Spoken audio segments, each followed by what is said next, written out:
sababbin da ake laƙe ma faransa ne ba ta ba ku kuɗi na ku ne take kwacewa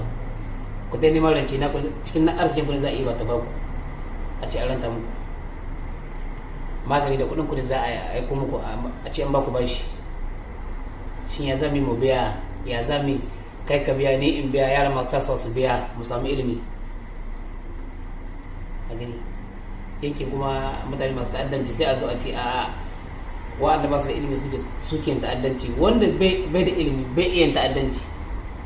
bai iya kashe ko kaza wanda bai da ilimi babu shi na iya kashe ko kaza wanda bai da ilimi in ka ga an yi abu bangaren kushewa gabanin mayya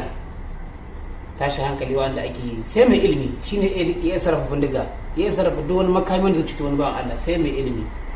jahili bai da Allah ku yi haƙuri in za ku magana ku bar a wanda ba sa da ilimi ne suke abin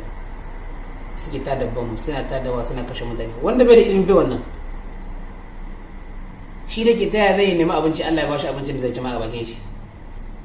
wanda ke da ilimi mai yawa shine sai abin da zai sarrafa ya hada wannan da wannan zai tada guba zai kashe bayan Allah muna ma juna fatan alkhairi ubangiji Allah ya taimake mu gane gaskiya ne ake da gaskiya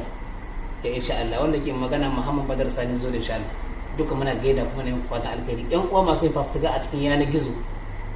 ba su da ganin sunan ku ba ubangiji Allah ya taimake mu baki dai ya sa mana albarka kuma magana da muke faɗa ubangiji Allah kai ta inda muke bukata ta isar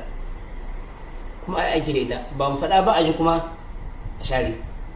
assalamu alaikum wa rahmatullahi wa barakatuh